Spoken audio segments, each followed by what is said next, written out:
Hey South Hills, I'm excited to give you guys an update. A few weeks ago on September 10th, we launched South Hills, Virginia, our 11th campus. South Hills, Virginia had a great grand opening. We had people from the community coming and experiencing what South Hills has to offer, giving their life to Christ, getting a community, allowing God to transform their lives. This is why we do what we do. And I really felt like when we were in Virginia that God was speaking to my heart about Virginia being a launching pad into further East Coast campuses. And sure enough, God opened more doors. And we're now getting ready to launch our 12th campus, and it's going to be in the state of Ohio.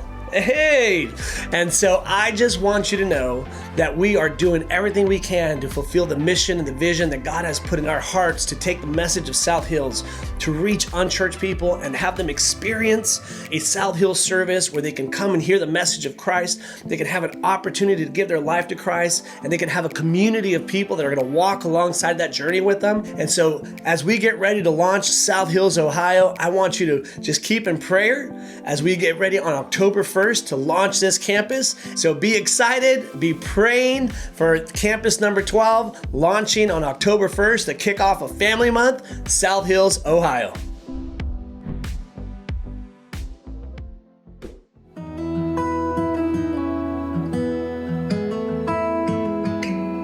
I'm Mike. And I'm Carmen. The cook formerly known as Big Mike. I mean, come on. It's Big Mike. We've been married for 25 glorious years. We've been married. We have two boys. Yes, Michael and Lance. 29 and 27. That's right. So I've been born and raised in church all my life. I grew up in a primarily Catholic church. I started working here in El Segundo and knew that, where we wanted to raise our boys was not necessarily where we grew up. And so we moved to Corona. We met some friends. They invited us to South Hills. The boys loved it. There was just so much, and they were so engaged, and they were so much around the children's ministry that we just took to it. Like, we wanted to get involved. We wanted to do more. We felt like home. We felt like this was where we belonged and where God called us. And once our boys graduated from high school, we decided to move back. It was unfortunate, but after living here for a few years, we just couldn't find a church. We came here and we knew no one. We were all alone. And I remember being very lonely and feeling like yes, I had my husband and we had our kids, but we had no community. We just couldn't find home. Nothing could stack up against South Hills. Well, I just didn't feel like there was a connection. But it was funny because South Hills popped up saying that South Hills was opening a church in Manhattan Beach. I remember just stopping and seeing, wait a minute. This can't be real. He was so excited. He couldn't wait to share with me. He's like, Carmen, you'll never believe. I told Carmen, I'm going down there. I remember going in the back of the church, just, I'm storming in. And Brian and I sat there and talked for about an hour and a half. And all night I'm thinking, this is God telling me I need to do something, get my life back. I need to get our family back. And he did. God opened the doors, and they brought South Hills to Manhattan Beach. It's just been amazing how God opened the doors, and now we're accountable again, and now we know that that's where we belong, and that's our home. It takes a while for me to open up and to be social with people, but I think me cooking and me volunteering and me helping, it gave me something to open up and talk to people about, or people would come up and talk to me about. But I would just encourage you to just start with a friendly hello. My name is. Church can be what you want it to be. You can show up and then leave. You'll get the word out of it, but you won't get the family connection. Fellowshipping is a major part of the church. Now that we have found South Hills, Manhattan Beach, I have friends, I have connections, we have family. I know that there's people now in the community that I can reach out to if I need help. It's just been a blessing all in all.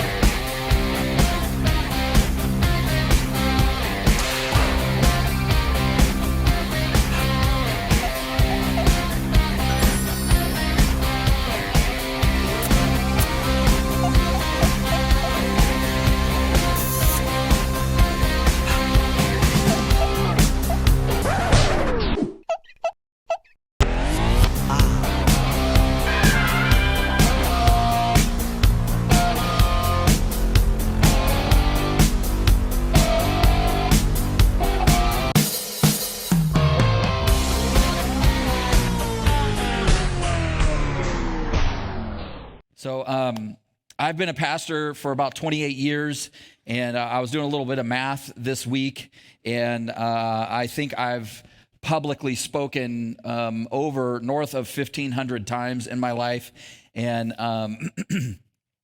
and I think in the last 28 years and doing it that many times, I mean, at least I'm hoping there's been at least a couple of times where I said something that was kind of deep or profound or helpful, but nothing in 28 years and over 1,500 moments of public speaking, nothing has elicited the kind of response as my comments about Crocs did last Sunday.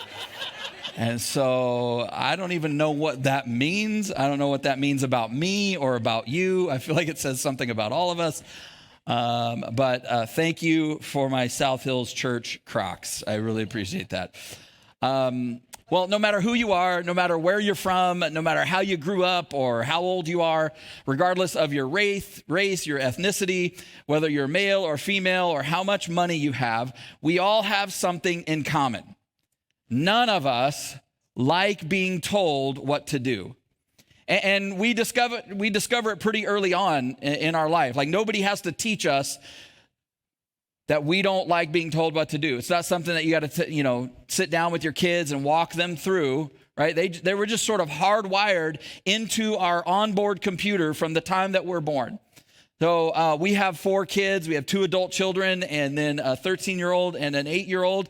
And my daughter Kaylee is always in the back at the tech table, kind of running all the slides and pushing buttons and flipping switches and pulling toggles and all that stuff that makes all this stuff happen. But when Kaylee was born, all of our children are adopted, and we were at the hospital when she was born, and we brought her home, and she's our second child, and her older brother is about 20 months older than her, and when he was a baby, he loved to be snuggled and swaddled, and so it was just like you wrap him up, and he just loved it, and he would go to sleep, and so. But from the moment that Kaylee came home from the hospital, we were thinking like, oh, this is going to be great, like we're going to swaddle her, like we did Jaren, and so we would wrap her up, and I'm talking as just 3 or 4 days old. She would just start screaming and try to move her legs and move her, and you'd be holding her, I'm just trying to hold her, and I'm rubbing her head. It's my newborn baby daughter. And then she would lock eyes with me and just go, ah! And I was just like, oh God. I mean, just fire and rage and like, how dare you try to restrict me? Don't do that stuff. I mean, just from the moment she was born, nobody had to teach her that. But honestly, it's not something that we ever grow out of, right? Like when you think about it, the American dream is really all about having the money and the freedom to say no to whoever you want to say no to, right? I mean, the American dream is autonomy. And autonomy, what we mean by that is like we do what we want to do when we want to do it, and we have enough money to pay for it and enough money to keep us out of trouble if and when we get caught for doing the thing that we wanted to do. Right? And I say we because it's really all of us, right? If you're born into this culture, that's just kind of how we feel. But there's also kind of another side to it, right? Because it's not just the freedom to say no whenever we want. It's really the power and the opportunity to direct and steer your life, right? We tend to believe like once I can call my own shots, I'll call all the right shots. Right? We all believe that, which is kind of hilarious because I don't know about your life, but I have plenty of evidence about myself that not only undermines that belief, it actually points to the opposite, that I'm not really that great at calling all the best shots. Still doesn't stop us from trying though, right? Like we still try to direct and steer and control as much as we can. Have you ever known someone who was a little bit of a control freak? Like just point at them right now. Just raise their hand. No, don't do that. But probably not any of us here because we're all too wise and mature for any of that stuff. But you've probably worked for somebody or had a roommate or a friend or maybe even married somebody or you're related to someone through marriage who's a control freak. And that person, they don't do well with uncertainty, like at all. I mean, they get really stressed out. They get bossy and, well, controlling. Now, if you're somebody who struggles with control issues in your defense, well, nobody likes being told what to do. If they would just do it the way you said to do it, AKA the right way, right? you wouldn't need to be so controlling in the first place. Can I get a witness? After all, you're incredibly flexible as long as everything goes exactly according to your plan. So this morning, we're talking about control, but what do we actually mean by that? So I put together this little definition. Control is the power to impose your will on circumstances and people, or it's not just having the power. We will settle for the feeling of being empowered that you can direct and manage and change a situation or person.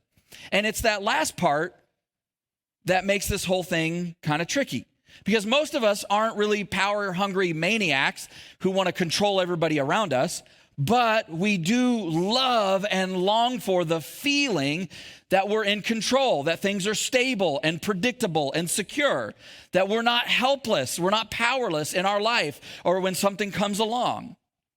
The problem is that life rarely cooperates, right? Life is nothing if not unpredictable. It's full of uncertainty, and it rarely, if ever, goes according to plan.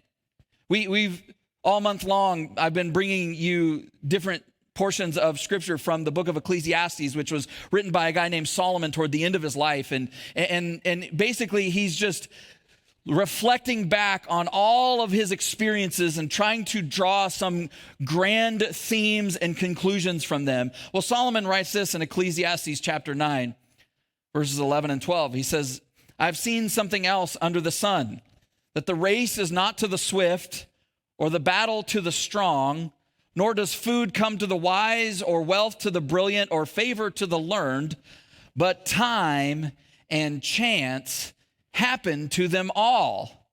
Moreover, no one knows when their hour will come.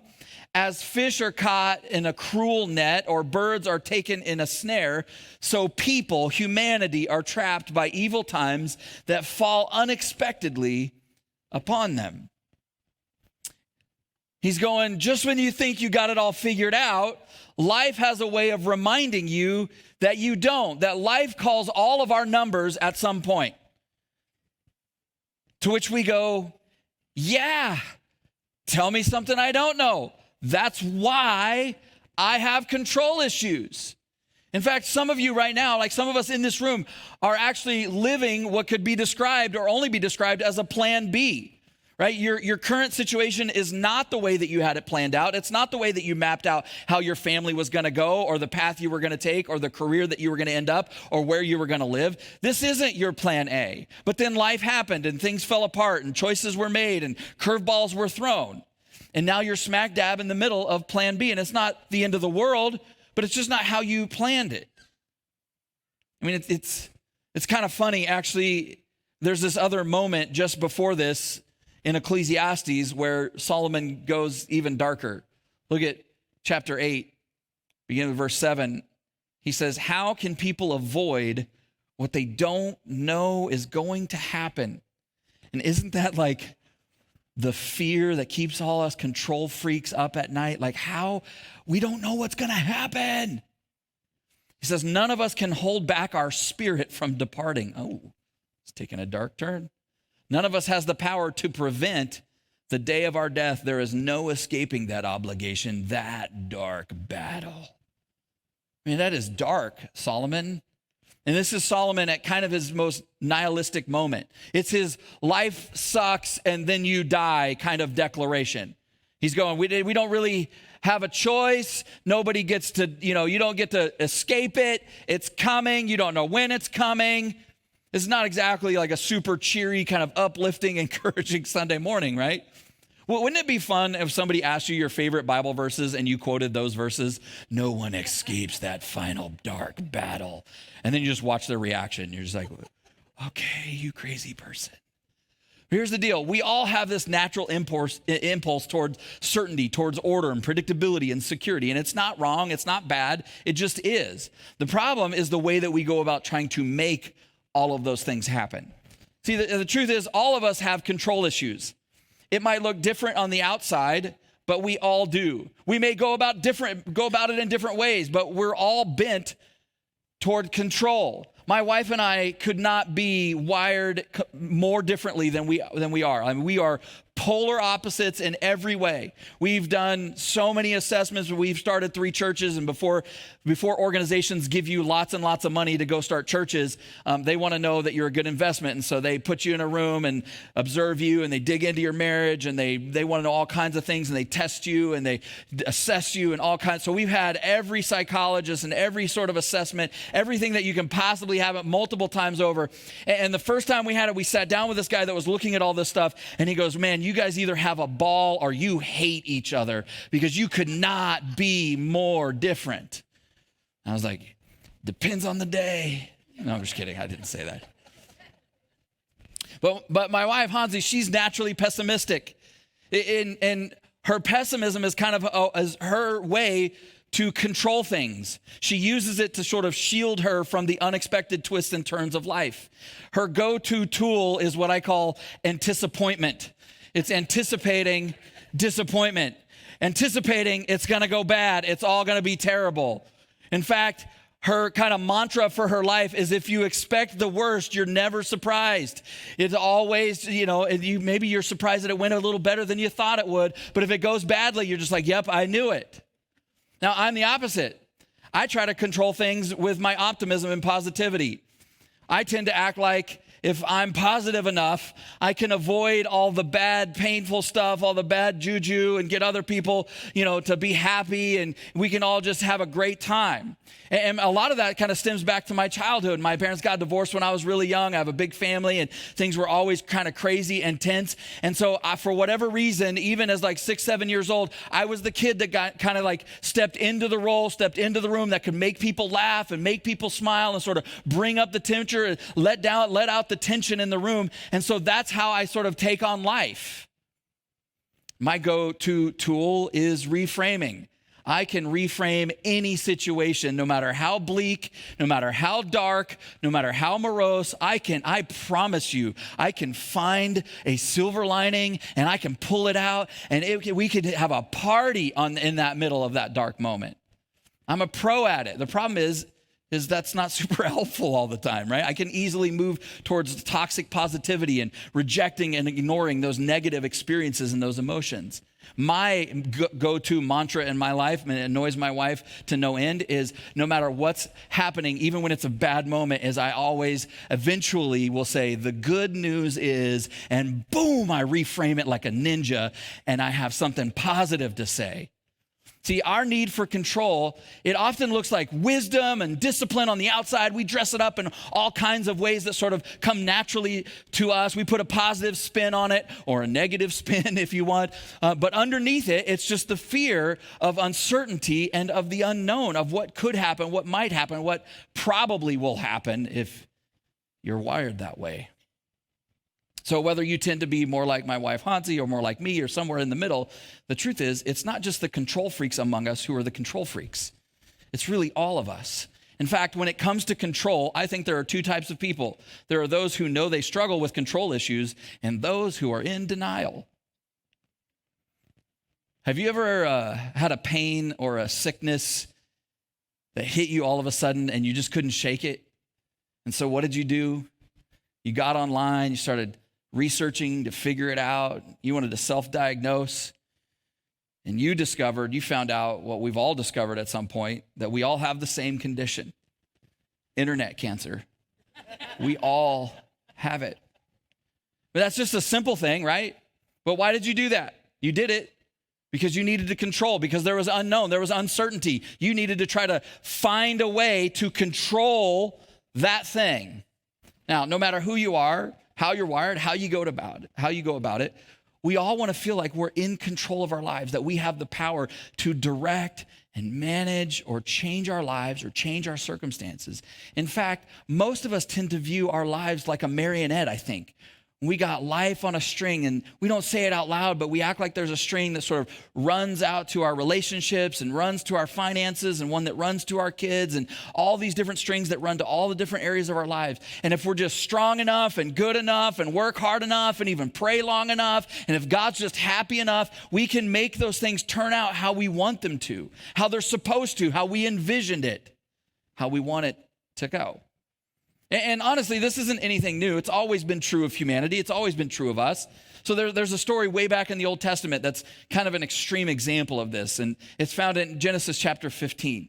So God shows up and has a conversation with a guy named Abram. He would later become Abraham. That's probably how you know him. But God has this conversation with Abram, who has no children, and he is an old guy, and he makes a promise to give him a son and to make him and his descendants into a great nation. Abram and his wife, Sarai, who would later become Sarah, they're blown away and they're amazed and they can't believe that God would do this for them, because the crazy thing is that Abram was 75 years old and his wife Sarah was 65.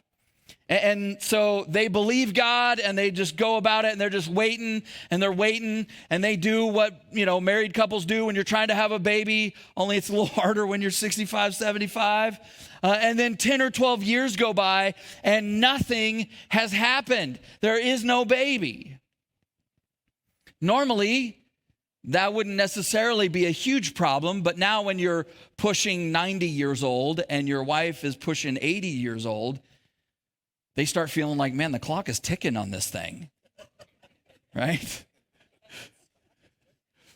So they decide to take matters into their own hands and try to control the situation. And this is what they do in Genesis 16. It says, now Sarai, Abram's wife, had not been able to bear children for him. This is, again, between 10 to 15 years after God had shown up and made the promise to them. But she had a servant named Hagar. And so Sarai said to Abram, the Lord has prevented me from having children. Go and sleep with my servant. Perhaps I can have children through her. And Abram, being the fine, upstanding husband that he was, agreed with his wife's proposal. So Abram had sexual relations with Hagar, and she became pregnant. But when Hagar knew she was pregnant, she began to mistreat her mistress Sarai with contempt. Then Sarai said to Abram, this is all your fault. This is such a great marriage moment. I put my servant into your arms, but now that she's pregnant, she treats me with contempt. Verse 6, Abram replied, look, she's your servant, so deal with her as you see fit. So then Sarai treated Hagar so harshly, so poorly, so terribly, that she finally ran away. Now, you know that she treated her really, really badly for her to run away, because even though she's a servant, this time in human history, in this culture, in this place in the world, women had no rights, they had no resource. So she, even though she's a servant, at least she has a place to live, at least she's cared for, at least she has somebody to protect her. But she's treated so badly by Sarai that she runs away, pregnant. I mean, what a mess. Have you ever noticed how easy it is to see when other people are making bad decisions, right? But it's always so much harder when you're the one in the middle of it, when it's your life, when it's your dream, and you see a way to make it happen. And you start going, I don't know, I think maybe sleeping with the servant's a good idea. Then we could have a kid, right? And everybody is around them going, that's not a good idea. See, the takeaway in this story isn't, hey, it's probably not a good idea for you to sleep with your wife's servant. There's probably not a lot of us in danger of making that mistake. If you are, listen to me, don't do it. No, the takeaway in the story is how easy it is for us to trust in our own control more than in God's goodness. For us to say, God, I know that you wanted this to happen, or I feel like you wanted this to happen, or I want this to happen so badly that I'm just going to take control. I don't trust your timing. I don't trust that you're good. I don't trust that you're going to keep your promise. I'm going to go and make it happen. God had promised them, but he was just taking way too long. So they decided that God needed their help. See, here's what I've learned, though, and we see that in this story. Whenever we try to fix a broken situation by controlling it, we end up breaking it even more. I've done that in relationships. I've had moments like that with my adult children. I've had moments like that as a leader. I've had moments like that as a pastor, where situations are spinning out of control and I don't like what's going on. So instead of moving into it in a healthy way, I move into it in a way to start trying to control the outcome, start trying to get people to straighten up and do the right thing and fix it. And every single time, I broke it worse, which obviously is exactly what happened to Abram and Sarai. But it's hard, right? Because, are we supposed to just be passive and just disengaged and whatever happens, happens and we don't care? How do you know if you're struggling with control in a given situation or if you're just trying to affect change, you're just trying to move things forward in a healthy direction? Well, the one simple way that you can tell the difference is you look at the costs, right? So all month long, we've been in this conversation where we're talking about these trophies and all of the trophies that we're chasing and pursuing, they all have costs associated with them. Even when you can't see the cost, there's a cost. Even if the costs are delayed, there's a cost. God actually uses the word idol in the scriptures to describe these kinds of pursuits because we're trying to get something from someone or something that we can only get from him. And when we do that, there's always a cost because those experiences and those trophies, even if we can capture them, they're actually toxic to our souls and to our lives. See, the pursuit of control always comes at a cost. And you actually see this in this story. One of the costs is it causes relational brokenness, right? And between Abram and Sarah, like all of a sudden now their marriage is sideways because they were trying to control a situation that they couldn't control. It had relational brokenness between Sarai and Hagar. Everything was cool till she was like, hey, you sleep with my husband, trying to control the situation that was uncontrollable. It also causes all kinds of stress and anxiety in their life. Think about Sarai for just a moment. Not only does she still not have the son, the deep ache in her soul because she wants a baby, a child, but now her marriage is a mess and her relationship with Hagar is fractured. And to top it all off, now she's got the things that she did to Hagar and how she treated her. She's got all that sort of weighing on her conscience. See, the truth is we tend to blame our circumstances or other people as the cause of our anxiety or the relational strain in those moments. And honestly, there's some truth to that because life is hard. And in this story, her situation's real. Infertility is hard. It's painful. That's the road. That's one of the roads that my wife and I have walked down. That's why all of our children are adopted. Your situation, your struggle, your pain is real. That chaos, that situation that feels uncontrollable, you're not imagining it. It's real. But all the anxiety, all the brokenness, they're all exaggerated, expanded, deepened, widened when we try to control something or somebody that we just don't have the power to control. And what is it that we can't control? We cannot control the outcome. Even every time we try to engineer an outcome in a situation, we're trying to take control of something that we have no control over. And it always, eventually, inevitably backfires. When you try to engineer an outcome, you are taking control that does not belong to you. So there's another story in the Old Testament about a guy named Joseph that I actually think is really instructive and helpful in this conversation as well. So Joseph's family is pretty jacked up. Some of you may know the story. We're actually going to talk about his family in a couple of weeks from now in the middle of Family Month. But I just want to talk about him for today. And we don't have time to go into his story, so let me just give you a quick overview of his story. It's also found in the book of Genesis. In Genesis chapter 37, God gives Joseph some dreams about his life and who he's going to be, and they're honestly pretty great. And so he feels like he's got it all figured out. His life is mapped out. But by the end of that chapter, he's betrayed by his brothers, survives a murder plot, but is sold into slavery. In Genesis 39, Joseph is now a slave of an Egyptian official named Potiphar. And it actually tells us in the story that Joseph, as a young man, that he's a stud. In verse 6 of Genesis 39, it describes him as being well-built and handsome. Well-built, young, he's got it going on. And Potiphar's wife, she wants to see what's under that like sexy slave cloak that he's wearing and have kind of this sexual twist with him. And so she commands him to have sex with her, but he refuses. And I when I read these stories, I always love looking up like the artist renderings of Bible stories. And so I found this picture because I just thought it was kind of fun. So here's the moment. She's trying to seduce him. And doesn't she look Egyptian? I mean, she looks very, very Egyptian. He looks Jewish. The artist was really committed to his work, though, because he included a cat on the bedroom floor. So Joseph gives her the Heisman, but she accuses him of attempted rape, and he's sent to prison. In Genesis chapter 40.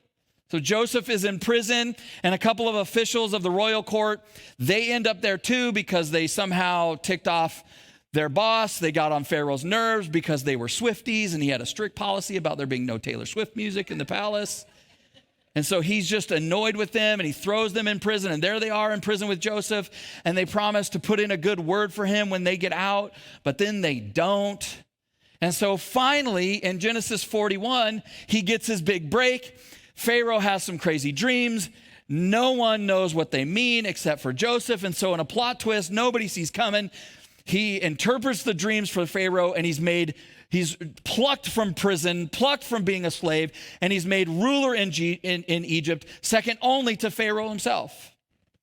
Then in Genesis 42, the Joe Bros reunite. All of his brothers come from Canaan to Egypt during a famine looking for help, and they end up bowing before Joseph, and he literally holds their lives and their futures and their families and their destinies in his hands. But here's what I want you to see. If you were to go back and you were to read all the story that I just summarized, it covers 5 chapters in the book of Genesis.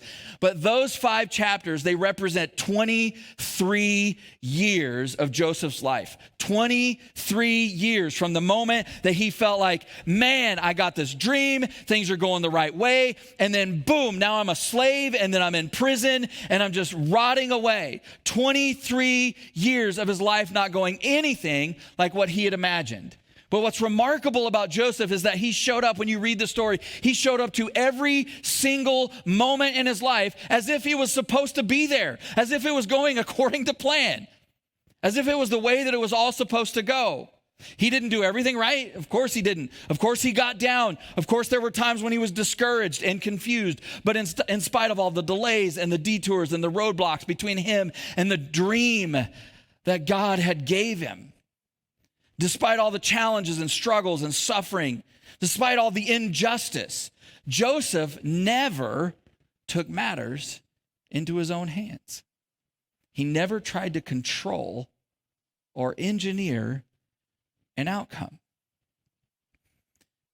See, there is a difference between spiritual and situational certainty. Joseph had incredible situational uncertainty. Nothing went like it was supposed to. Nothing turned out like he thought. He was stripped of any say or control over even his daily life, much less the ultimate outcomes of his dreams or future. He didn't know how or when, but he knew somehow that God was faithful and could be trusted. See, here's one of the things I know about you. I may not know you, and you may not think you have one, but you have a theology. Whether this is all new to you or you've been a Christian your whole life, you have a theology. You have a system of beliefs about God. You have a way of thinking about him. And the truth is, for me, when I read this story, if you go read it, in my opinion, like it'll mess you up regardless of what your theology is. Because there's a phrase that appears over and over and over again in Joseph's story. And it's this phrase: the Lord was with Joseph. But when you read the story, you think, wait, the Lord was with Joseph? Didn't he get beat up by his brothers? Didn't he get betrayed by them? Wasn't he a slave? Wasn't he falsely accused and imprisoned? Wasn't he abandoned by people that he trusted? Didn't he have 23 years of his life stolen from him? All while doing the right thing and maintaining his integrity? I mean, the Lord is with you may not mean that everything goes great, but shouldn't it mean that you don't go through that level of pain and hardship? And that's the incredible thing about Joseph, is that he anchored himself to a spiritual certainty that no matter how uncertain life got, no matter how uncertain his situation got, he knew that God could be trusted, or he chose to believe that God could be trusted. See, in the midst of overwhelming uncertainty, I want you to know that God is still certain, that you can trust in who he is, even when what he's doing doesn't make sense to you. And instead of chasing after that trophy of control, instead of stepping into a moment and seizing control, which is an illusion, by the way, you can actually trust and anchor yourself to him. In Hebrews chapter 11, verse 1, faith is described this way. It says, now faith is the confidence in what we hope for and assurance about what we do not see. Here's what I've watched play out as an adult, as a pastor, walking through my own faith experience, stepping into and helping other people in their faith journeys. Control has an inverse relationship with faith. As your sense of control goes, the more control you try to take, your faith shrinks proportionally. When life feels out of control, rather than trust in the God who is bigger and stronger and gooder, and I know that's not a word, but it goes with the other words. Instead of trusting in that God who's bigger and stronger and gooder than we can possibly imagine, we just slowly shrink our life down until it's small enough where we feel like we can get our arms around it and manage it all and take control back. See, you can have faith or you can have control. You can have courage or you can have control. You can have bravery or you can have control, but you cannot have both. See, because the essence of faith is choosing to live, choosing to do something, knowing that you cannot control the outcome. I think part of what's interesting about this whole conversation is the word for control doesn't actually appear anywhere in the scriptures. In fact, the only type of control that we see in the scriptures is self-control. Galatians chapter 5, verse 22 says, but the fruit of the Spirit is love, joy, peace, patience, kindness, goodness, faithfulness, gentleness, and self-control. See, that is what God begins producing in our lives when we live in relationship with him. And the truth is, the reality is, we don't actually have control over much of anything. We can't control the weather. We can't control the economy. You can't control the outcome of the elections. You can't control your health. You can't control who your kids grow up to be. You can't control what other people think about you. You can't control what your friends do or your neighbors do or anybody else does. Now, that doesn't mean that we're powerless. See, here's the good news is God doesn't give us control, but he does give us agency. There's this incredible verse written in a letter from a guy named Paul to a young pastor named Timothy. And Paul wrote these words in 2 Timothy chapter 1, verse 7. He says, God did not give us a spirit that makes us afraid. He gave us a spirit of power and of love and of self-control. There it is again.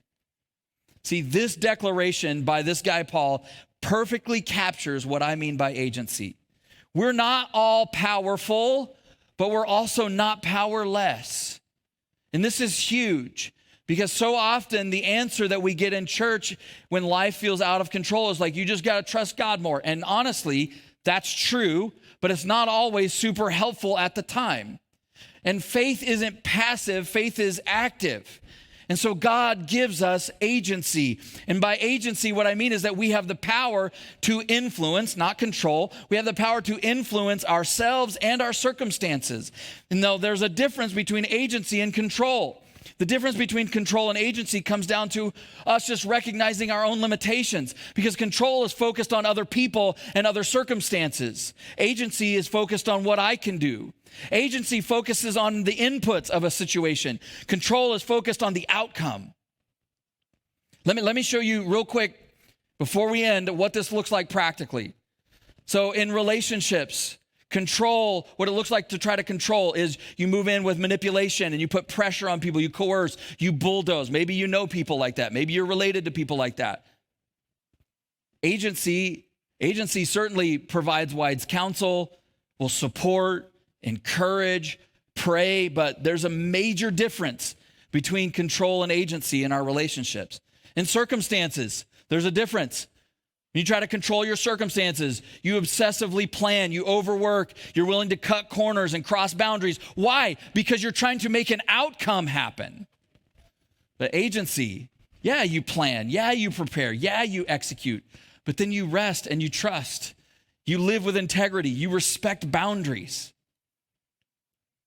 Finally, when it comes to your own reputation or what people think about you, when you're trying to control it, you spend all your time cultivating your image and managing what people see and think about, and you exhaust yourself for other people's expectations. When you actually step into that with agency, you take some time to cultivate your soul. You live with integrity. You choose to be the same person in every environment, whether it's public or private. See, agency is do what you can and then trust God with the rest. Control is, I'm going to make this outcome happen. See, here's what I want you to hear. God is more committed to fixing the world and healing your life than you are. God is more interested and committed to you getting where he wants you to go than you are. He's more committed to your good and your peace and your wholeness and your security and your healing than you are. God wants you to get where he wants you to go more than you want to get where he wants you to go. But like Joseph, where he's taking us and the path that he takes us on is never going to look like what you think it'll look like. In fact, when you go back and read the story of Joseph, the path God took Joseph down with all of its twists and turns, all of its sufferings and setbacks, it was actually the thing that prepared him for the moment when he stepped into that place of being a ruler. What if the thing that you're trying so hard to control and so hard to steer and so hard to prevent, so hard to change, what if that were, like if you were to get your way, that you would actually be sabotaging the very thing that God is trying to use to take you where he wants you to go? Because he's trying to build something in your life. He's trying to get you to trust him, to live a life of faith.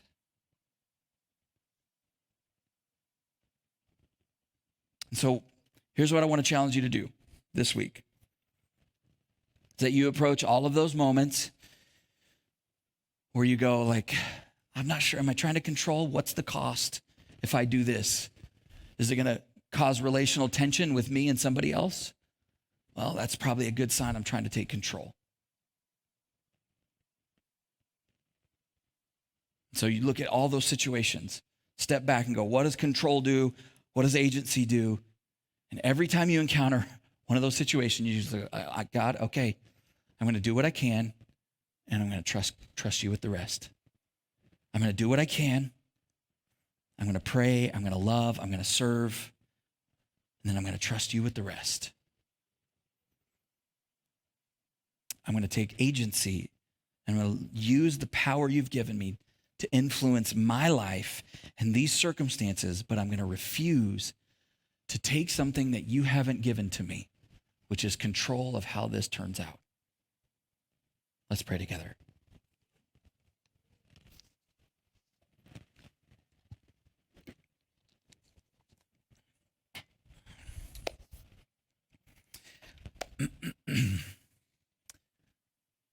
God, we just want to pause for a moment to take in the truth that you might be speaking to us. God, to really be honest with ourselves and with you about our addiction to control, this pursuit, this trophy that we're chasing, this idol that works its way into our life. God, to bring that to you, to open our hands and to leave it with you. God, to begin to learn to live in freedom, to take our agency in every situation, to not go passive and just abdicate our life and our power and our responsibility, but to step into those moments recognizing our limitations instead of just thrashing up against them constantly. Lord, would you open our eyes so we can see the costs every time we do this? That we can really understand that the fear we have of the unknown, the uncertainty, the chaotic way that life comes at us, that the solution of that, the solution for that is to come to you, that we can have incredible, unchangeable spiritual certainty in the middle of the most chaotic and uncertain of situations, because we can trust you. Lord, thank you for loving us. Lord, maybe the most important place to begin this journey comes at the place where we give up control. We release to you the control of our own life and our own heart. And we give up that illusion. And we just come to you and say, Jesus, I give you my life. I give you my life. All that I am, all that I have, all that I hope to be, all the journey and paths I'll travel, all the dreams and aspirations, I give it all to you. I give you my life. Thank you for helping us. Thank you for loving us. Thank you for the illustration of these two stories from the scriptures that help us see just how crazy the pursuit of control actually is.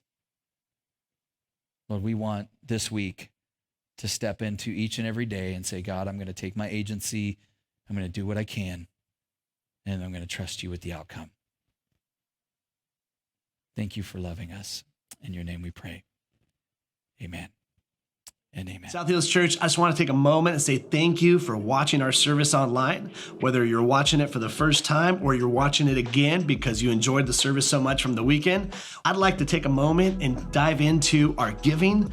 Every week we give people the opportunity to give back and give to the local church so that God can continue to bless your lives and bless your finances. Here at South Hills, we believe that everything comes from God. We believe that He's the one that chose us and brought us into this world, gave us our gifts and talents and abilities. And I just want you to know that when we give, we are giving back what God has already given to us. If you've ever seen any of our envelopes at a South Hills campus, you'll see on there that it says, every week at South Hills, your generosity is giving people the opportunity to live a better story. And there's a scripture on there in Matthew chapter 6, verse 21 that says, where your treasure is, there your heart will be also. So I want to encourage you today to click down below and set up your giving, whether it's for the first time or whether you're doing reoccurring giving. We have 4 ways to give here at South Hills. 1, you can do it in person at any of our campuses through an envelope. Or 2, you can actually text any amount that you would like to 84321. And the third way is to download our Church Center app. I encourage you to do this one because the Church Center app gives you opportunity to stay connected with our church and your campuses. It's a great tool and resource for you to know what's going on. And the fourth way to give is to give online. You can go to southhills.org/give and you can set up your giving there. Whether you're a guest of our church or whether you are a member of our church, whether you simply just like to watch our services, I encourage you to trust God with your finances so that He can bless and anoint your finances and you can be trusting God in this journey of living life to the fullest. I love you and thank you for watching our online service today.